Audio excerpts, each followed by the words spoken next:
Bonjour, on se retrouve avec SimSimi évidemment. Hein.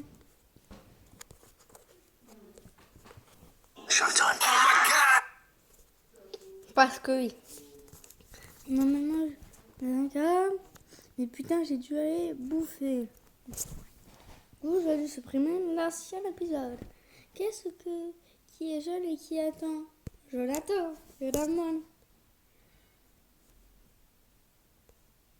Non. Attends. Je l'attends.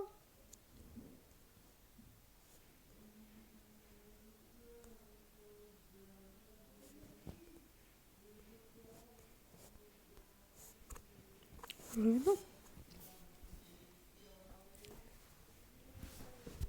Ouvre-moi s'il te plaît. Non. Ok. Ta gueule. Ta gueule. Salut. Salut. Salut. Salut.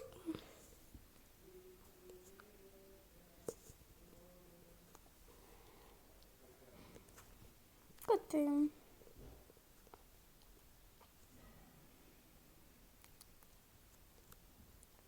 Merci.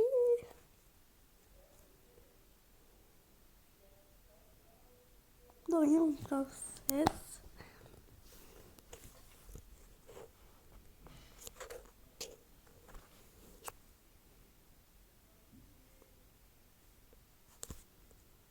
Ta gueule. Est-ce qu'on va changer ce truc? Ça me... Non, il me reste 1h39. En plus.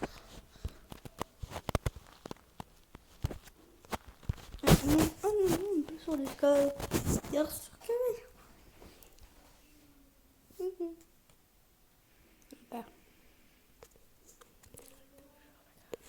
Il n'y a personne.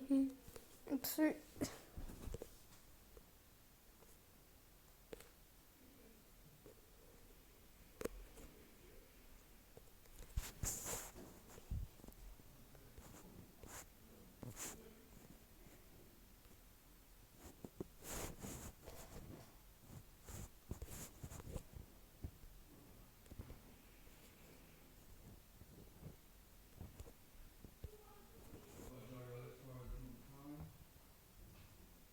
En fait, ça va se prendre.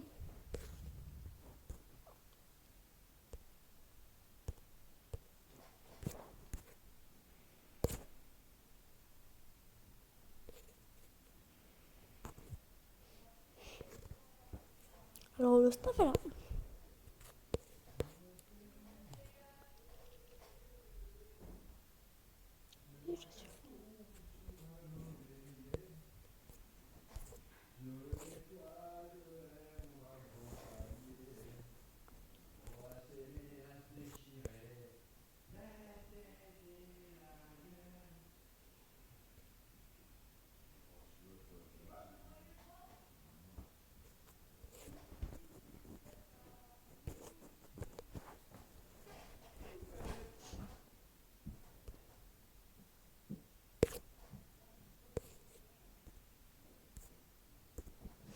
C'est bon. Et la sœur va enregistrer à YouTube. Voilà, quand même, ça dit que c'est une voilà.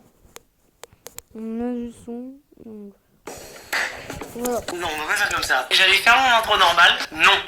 Bien, salut à toutes et à tous, c'est Go. Je suis posé comme d'habitude. Aujourd'hui, on se retrouve dans un nouvel épisode du Vendredi des Vrais. Aujourd'hui, je vais vous parler d'un sujet qui me fascine. Ce sont les mystères non résolus. Aujourd'hui, je vais vous conter plusieurs mystères. Alors, dans cette vidéo, on va voir des histoires de bruit que des humains entendent encore aujourd'hui et dont personne ne connaît l'origine. L'histoire de la disparition d'étudiants soviétiques après une expédition en montagne et dont l'URSS n'est même pas confesse l'enquête. Et l'histoire d'un t-shirt, oui, vous avez bien entendu, d'un t-shirt possédé dont personne n'a jamais élucidé le mystère. Alors, ce qui est fascinant à propos des 3 mystères que je vais vous raconter aujourd'hui, c'est que tous n'ont jamais été élucidés. Personne n'a trouvé de réponse. Et ça va être à nous de trouver la vérité, ou du moins d'essayer de trouver une piste la plus probable. Et ce qu'on va faire, c'est qu'à chaque mystère, je vous donnerai ma spéculation. Et je vous invite à donner votre spéculation, c'est-à-dire votre explication, ou du moins votre piste, en commentaire de cette vidéo donc.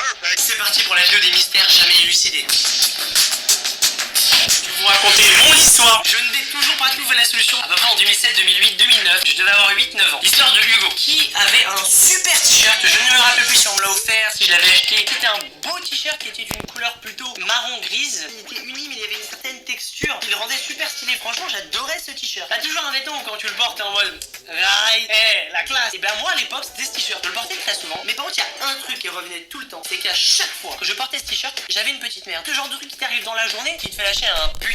Bon, rassurez-vous, Hugo, 8 ans, 9 ans, ne disait pas putain. Il disait putain. Mais je sais pas, par exemple, je te cognais le doigt de pied. Putain. Oublier ses clés à la maison. Putain. Oublier ses écouteurs. Putain. Rater son but. Putain. Ta gueule. Le soir, quand j'enlevais mon t-shirt avant de prendre ma douche, je disais putain, mais merde, c'est pas possible, j'adore ce t-shirt. Il y a un problème. Et je me rappelle qu'un jour, c'était un week-end. Le soir, le moment où j'ai enlevé mon t-shirt, je me suis fait putain, pour une fois. Et j'ai pas eu une merde. Et je sais pas si ça vous est déjà arrivé, mais quand vous avez une prémonition. Et je me rappelle, étant donné que j'ai vu cette réflexion de me dire putain, et tout s'est bien passé avec le t-shirt, c'est obligé la prochaine fois que je le porte, ça va être hardcore. Tu vois, moi j'ai cette théorie dans ma tête, c'est quand il t'arrive un truc de merde, après il va t'arriver un truc bien. Et donc je le mets au linge sale. 2-3 jours plus tard, ma mère vient me voir. Il y a le t-shirt qui est enroulé. Et là, elle me le déroule comme une carte. Elle me fait Hugo, t'as fait quelque chose avec ton t-shirt? Mais non, j'ai rien fait moi. Vous savez ce qu'il y avait sur le t-shirt? 2 traces de main. Après le lavage, je l'ai porté une fois. Le jour où j'ai porté ce t-shirt, c'était l'anniversaire de ma grand-mère. J'avais joué avec les enfants, du machin, du nanan, et on s'amusait à faire du roller près d'une rambarde. Si tu passais devant, tu tombais genre, allez, je dirais à 2 mètres de haut. Tu te fais très mal, mais ça va. Je vous jure que le jour où j'ai porté le t-shirt avec ça, je me suis salement cassé la gueule à roller en tombant par-dessus la rambarde parce que j'allais trop vite. Porter un casque, c'est ça qui m'a sauvé. Alors qu'est-ce que c'est? Est-ce un fait paranormal? Est-ce que quelqu'un m'aurait fait une blague? Alors je vais vous donner ma spéculation. Est-ce que ce serait ma mère qui, en mettant le t-shirt dans la machine à laver, puisque c'est elle qui s'en était occupée, avait pris le t-shirt avec ses mains et aurait mis de l'eau de javel? Sauf que je lui ai demandé, elle m'a dit non, et puis surtout qui mettrait de l'eau de javel sur ses mains? Et ma mère m'a expliqué qu'elle a mis littéralement le t-shirt à l'intérieur, le t-shirt était en boule, donc elle l'a pas ouvert avant de le mettre à la machine à laver, elle l'a ressorti et au moment de vouloir le plier, boum, elle voit ça. Sachant que le moment où ma mère elle faisait le geste de mettre le linge à la machine à laver, j'étais avec elle. Je n'ai pas manipulé le t-shirt. Donc ça veut dire que c'est après que le t-shirt a été mis dans la machine à laver qu'il y a eu quelque chose. Quelqu'un l'aurait ouvert, quelqu'un aurait arrêté la machine dans la nuit, fait quelque chose avec. Il y a un esprit qui s'est posé sur ce t-shirt. Sachez que ce t-shirt, je ne l'ai plus. Je l'ai laissé dans une armoire et je n'y ai plus jamais retouché depuis. Le nom de ce mystère, c'est un nom très drôle, ça s'appelle le hum. Ou alors le ou alors il y a des gens qui appellent la trompette de l'apocalypse. Qu'est-ce que c'est? C'est un phénomène sonore, c'est un son qui est persistant et envahissant et dont on ne sait pas d'où ça provient. Vous allez me dire, mais moi j'ai jamais entendu ça. Oui, c'est fort probable. Apparemment, il y aurait un peu moins de 2% de la population mondiale qui aurait déjà entendu ce phénomène.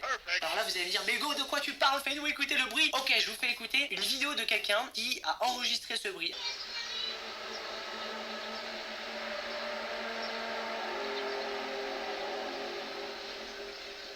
D'après mes recherches sur internet, il y a 2 types de personnes. Il y a des personnes qui l'entendent vraiment de manière interne, donc il n'y a que eux qui l'entendent. Et il y a des personnes qui sont présentes à un endroit précis où dans la zone où ils sont, il y aurait ce fameux est-ce fake ou pas, je ne sais pas. En tout cas, il y a des gens qui vraiment débattent pour de vrai.